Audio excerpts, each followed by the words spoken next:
Recently, when moving, I unearthed an old photo album from my early 20s. And as is the case when you're moving and you're exhausted, I felt like it was time for a little creative procrastination. So I pulled over a box full of kitchen supplies, and I perched on the edge and flipped to a page near the front. My eyes hit on a photo of me in a green tank top, resting my hip against the hood of a cherry red Toyota Corolla. Underneath the car's tires was dirt road, and behind the car on the sea was this endless expanse of wilderness, all green shrubs and red mountains and blue skies. And then me, slumped against the hood of the Corolla, bags under my eyes, and the corners of my mouth turned down. I thought that it was a mistake. So I looked at the other pictures on the page, and then I turned to the next page, and then the next. But it was all the same. They were all photos of me looking tired and hunched over. And this shocked me, because those memories were some of the happiest of my life. This was an adventurous road trip I'd taken with my husband, and we'd gone down a side road just to see where it went. And I remember feeling exhilarated, energetic. Or at least I thought that I was energetic. But maybe I just had nothing to compare it to. Because those photos, those memories captured on 9mm film, they said differently. Who was that woman?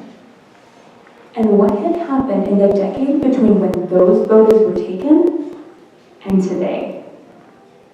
Because now I can't not smile in a photo, and anyone who knows me well, my clients, friends, family, would describe me as passionate and full of life.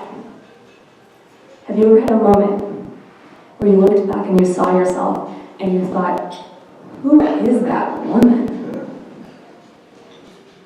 At the time, my favorite foods were fried egg sandwiches and cheese enchiladas, beige foods which I now know make me feel heavy and lethargic. If only I'd known then that what was going on in my kitchen was really a mirror for what was going on in my work. These food choices after high school led to gradual weight gain until I was 30 pounds overweight, but yet still undernourished. This held me back and kept me sluggish, kept me from making that positive impact that I craved to leave on the world. Then, the turning point came when I stepped on the scale, discovered I was the same weight as my 6'2" husband, and committed to making a change. Thus began my nutrition education, which led to nourishing my body and eating way more vegetables. And gradually, I began to go for bigger opportunities. First, I applied for and secured a major promotion at work. Then, I had the oomph to follow my dreams and go into business for myself. Sure, the pounds were falling off, but more importantly, I was hustling in a way that I'd never had before. And that hustle came from the energy that I needed to do the things that I wanted to do in the world, an energy that I hadn't even known that I was missing. And then I hit a point, which you may all be familiar with. When I worked 40-hour weeks as a government employee, I fit in an hour of exercise a day, ate plenty of fresh fruits and vegetables, and I would spend break time Googling healthy recipes to try out on the weekend.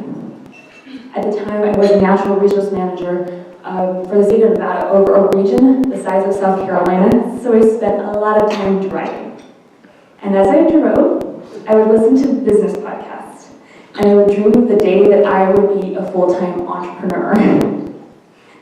But when I finally took that leap, put in my 2 weeks' notice, and transitioned to working as an entrepreneur, those same healthy habits were hard to hold on to. My dream for building my own business had finally been given full reign. And as I got sucked into long days deep within projects, my daily workouts gradually fell away until I was lucky to get maybe one a week. My meals became a dash to the kitchen, and my morning routine was falling out of bed and grabbing the laptop to start work. I never shut it off. I was driven by ever-moving goals. Raise your hand if you've been there. Yeah. I was hustling. But this time, without feeding that hustle. And I was at a point where I desperately needed to integrate work with wellness, but I still didn't want to choose health over hustle. I see driven women, high-performing women like all of us in this room who work hard, put their own wellness on the back burner all the time. We have a food epidemic among ambitious Western women, and it's just as damaging as the obesity epidemic, but much less talked about. It's thinking that we are too busy to eat a proper meal. Thinking this way assumes that nourishing healthy food isn't the very thing that leads to a more productive day, that fuels hustle and creativity. A little while back, I went out to lunch on a work day with my husband. We went to a vegan diner, and first of all, let me clear up any thought that vegan food has to be healthy. It's not. So, I had to pick up the entire menu. I chose what my heart desired. The waiter comes out, he brings me my dish, puts it in front of me. I look down. It's this giant waffle stuffed with sausage and lathered in white gravy. Ooh. So what did I do? I enjoyed every bite because I think food should be pleasure. But later on, when I got back to work, sat down at my desk, I was having a hard time focusing. So I stood up and I stretched, sat back down, but my mind was still foggy. And really, if I was honest with myself in that moment, all I really felt like doing was crawling to the couch to take a nap. And that's understandable. Over a third of Americans say that after eating a healthy meal or overeating, they feel tired, sluggish, lazy. Luckily for me, I'm self-employed. I didn't have any appointment scheduled, so I took the afternoon off. But what if that afternoon I was giving my TEDx talk, or this keynote, or I had an appointment scheduled for a coaching call with a new client? Close your eyes. No, seriously, close your eyes. And think about what you had for lunch yesterday. Now, think about how you felt afterwards. Open your eyes. Raise your hand if you were ready to tackle the pile of work sitting on your desk. Nice. Now, raise your hand if you, like me, felt like crawling to the couch to take a nap. Okay, I've got some of each, so that's pretty impressive. My aha moment came when I finally put my strategist brain to this problem and started thinking of healthy living as part of my business plan, supporting my business with powerful fuel and weaving into it with simple strategies and systems. I realized that eating a plant-powered diet rich in veggies is like running cars on electricity. It's clean fuel for your body, for a steady hum of power, and a shot of energy, clarity, and focus. Because what's going on in your kitchen is really a mirror for what's going on in your work. But 30% of Americans say that they skipped a meal due to stress. And 26% of those say that they just didn't have the time. Take Caroline, a business owner and marketing coach who has successfully built a thriving six-figure business. She had so much going on in her life and work that deciding what to eat tipped the scale of too many decisions to make.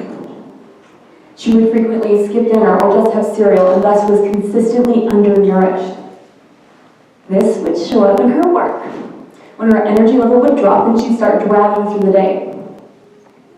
When Caroline and I started working together, she was under a deadline to launch a new program in 2 weeks, and she knew something had to change. This, as you may know, is notoriously the busiest time in an entrepreneur's life when showers fly out the window and food falls off the list of priorities.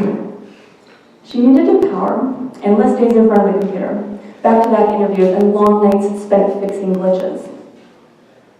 And she was surprised to find that after 2 weeks of quick and nourishing green smoothies and prioritizing whole plant foods, that she had extra energy to power longer hours and greater hustle. And with a simple strategy to save time in the kitchen, she even had the energy left over during the busiest week in her business to clean the house.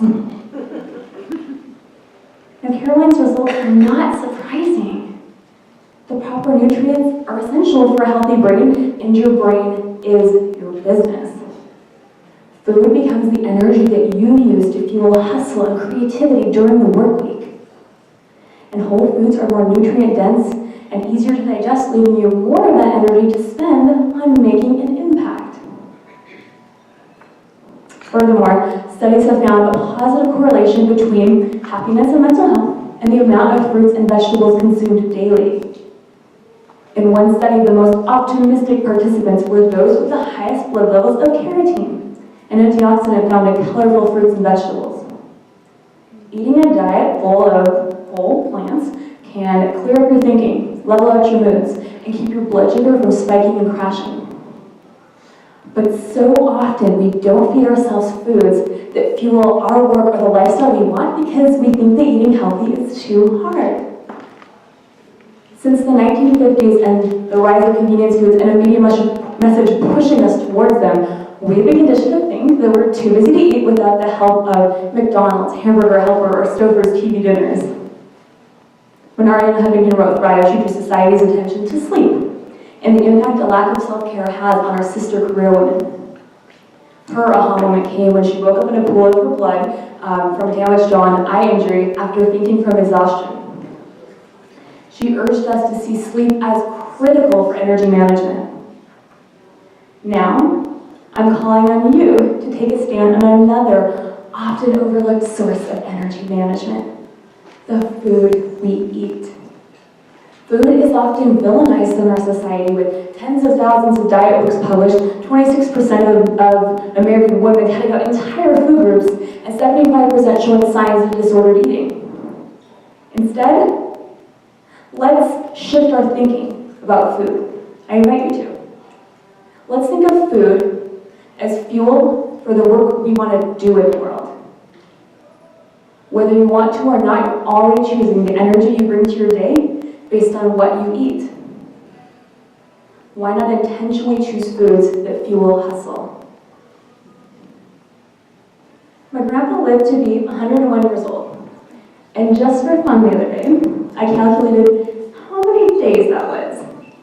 36,000 days.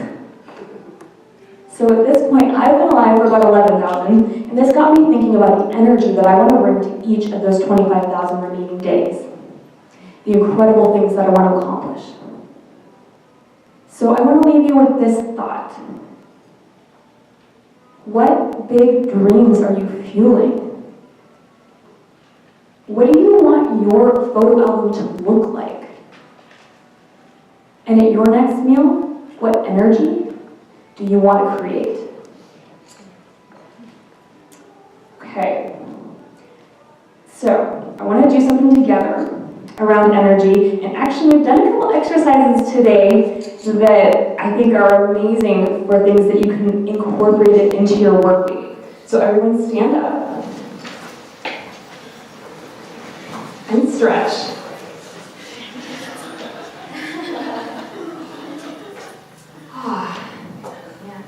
We sit so much, we don't move very much. Okay, that's one way to energize yourself. Let's try something together. Sit down if you, in the last week, missed a lunch break because you were immersed in a project. And don't worry, this is a safe space no matter what you choose. We won't judge, we understand. Sit down if in the last week you missed a lunch break because you were immersed in a project.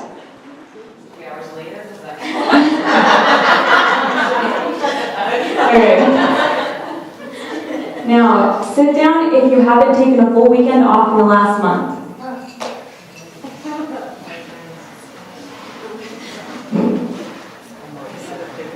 Sit down if within the last week you skipped or canceled a personal appointment or gym time to book something for your business instead. Okay, so the good news for those of you sitting is you're completely normal. And for those of you standing, I think we can learn a lot from you about feeding our hustle. Everyone can sit down now.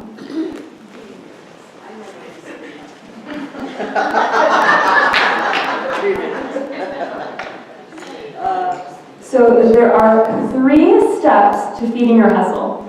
And lucky for you, you guys just accomplished the first step, which is awareness.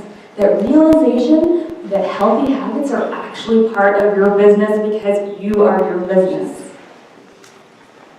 So if you were here for the last 15 minutes, congratulations. Step number 2, we're going to work on together right now. Step number 2 is to realize what feeds your hustle, because it may be a little bit different from mine. Food is the foundation, but movement is really important. And then the details are going to be different for each of us, because you probably have specific habits that you've realized in your life. If you do those things, you feel energized, you feel more positive, you feel happier, you enjoy your business more and your life more. Maybe you don't do those things as much as you think you should do, but that's okay. We're going to get to that in step 3. Don't worry if it's hard. Let's just start thinking. So let me give you an example of things that feed my hustle that go beyond food. Movement is incredibly important for me. It doesn't have to be like flat out gym time, but just if my energy starts stagnating because I'm sitting in front of the computer, I know I need to get up, I need to do that stretch, I need to go for a walk, I need to do something. Another thing that feeds my hustle is time on the weekends with my close girlfriends. And then one of my favorite things to do to feed my hustle is on a Saturday morning to curl up on the sofa with a cup of hot roller tea and a good urban fantasy novel. So it's going to be very specific to you. So first, I think I'm going to pull one of the ideas that we did earlier with Jackie and take 3 deep breaths first together so that we can be able to tune in, okay? So breath number 1, breathe in and out. Number 2.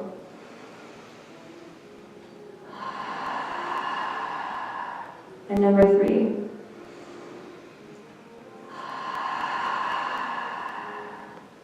Awesome. That helped me too. I selfishly did that for myself. Okay. So I'm going to give you about a minute, and I want you to think of the first 3 things that came up for you when I talk about feeding your hustle. These habits. It doesn't just have to be food, but it can be. And I want you to write down in your beautiful notebooks. I'm giving you a minute. Just write down what those 3 things are for you. Okay. I like that. I like seeing everyone writing. The next thing we're going to do is I want you at your table, I'm going to give you about 5 minutes or so, to share. I want each person to have a chance to share. So kind of go around the table and each person might have like 30, 40 seconds to share what those 3 things are, because I think we learn a lot from each other. Okay, so let's move on to step 3. Because often we have all these ideas of what we know feeds our hustle, all those feed your hustle habits, but we don't always do them, right? So step number 3 is to make healthy living part of your business plan. So I want to think about one of those feed your hustle habits that you wrote down, one of them, and maybe it's one that you know is so powerful for you, but you aren't doing as much as you could because it feels like an extra ball to juggle.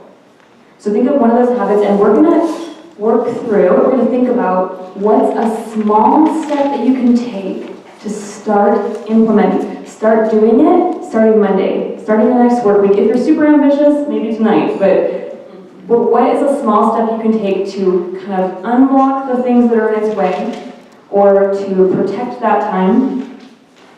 And let me give you an example. So for me, movement is so important for me It releases endorphins, so it keeps me positive and happy. Produces serotonin, so I have that I got this feeling, which is so key in my business, as I'm sure you all know, where when I start to feel like I don't got this, then my business isn't going to be doing so well. So it's important to protect, but it was easily falling off my list when I would book client appointments or I would book podcast interviews in favor of my gym time.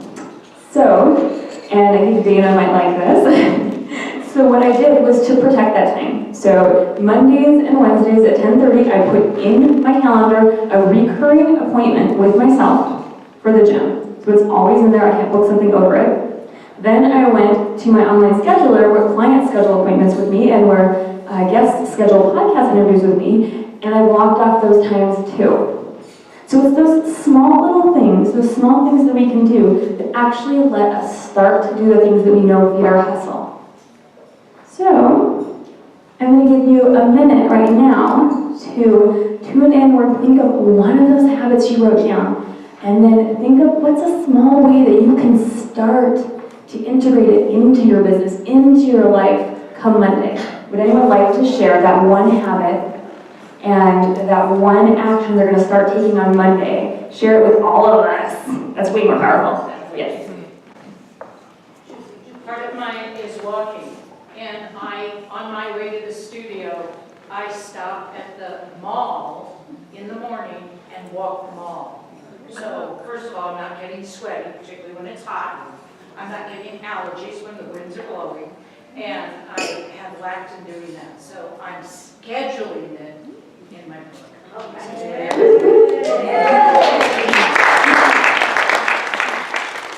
Okay. I know you guys like to share. I know there's someone else who wants to share what their habit is. It's a commitment. I know, it's kind of like a big commitment. I mean, it's a big deal. It's important. If you share now, then go ahead. Something that I've done with my agents that work for me in my office is so that they're not constantly coming in or calling or texting with their questions. I give them an hour a week of my undivided attention to answer all their questions, so that I'm not being bombarded or interrupted when I'm sitting with a client or sitting, talking to you or answering a question. And in that way, they have my undivided attention. Now, if they need more than an hour, I'll give them more than an hour. If they need 3 hours a week, I'll give them 3 hours a week. But it helps me manage my time so that I have more time with my family, I have more time with my clients, and I can manage my time during the week better. I love that. You're protecting your time later on, because each of those little interruptions sets you back every time. So much wasted time. Mm-hmm. Okay. Who else would like to? Okay. So technology is my friend and not my friend. And I have 4 computers, cell phone, 2, my office and my home office, and I on it as soon as I get home until 1 in the morning. When I just need to step away from it and I haven't been as diligent, I actually just find the cats. And I love them, I hold them, I play with them wherever they're at. And I have a new adoption, her name's Hobo, and Sophie is going on 3, and I have Brogan, who's not doing well. So I just walk people out, I turn my volume off on my computer, and I don't pick up my phone. And it can be an hour, or it can end up turning into a full 2-hour nap. And that has been kind of like my balance. And they all know I am #a crazy cat lady, and I'm fine with that. But I will start on Monday turning my computer off more. I don't want to come home and do that. I want to actually make a meal. I want to do some yoga at home, and maybe slip into a bath before I actually climb into bed. So I will turn my computer off more starting on Monday. Awesome.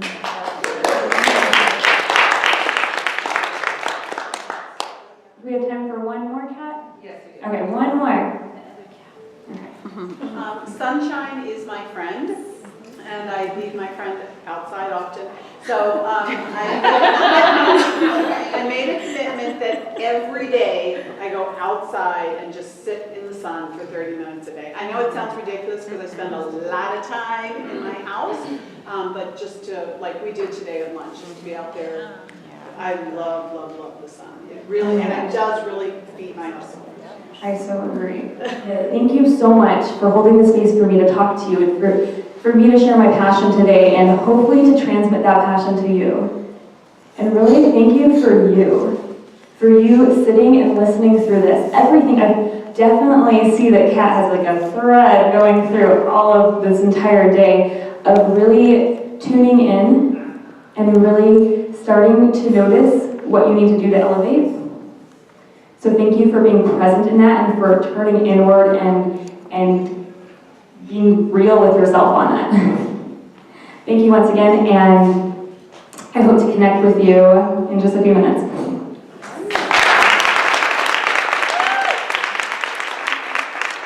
Thank you, Adria, so much. Big hand, big hand.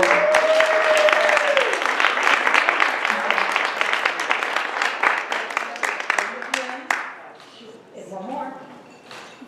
Thank you, Connie. Thank you, Adria. We appreciate you so much. Thank you for sharing with us and for changing my life that day. And so now when I go open the fridge on a busy day, I'm like, okay, what would Adria do? Because we get to take care of ourselves. We get to be busy, brilliant, fabulous women, and we get to feed our hustle. So thank you so much for being here again.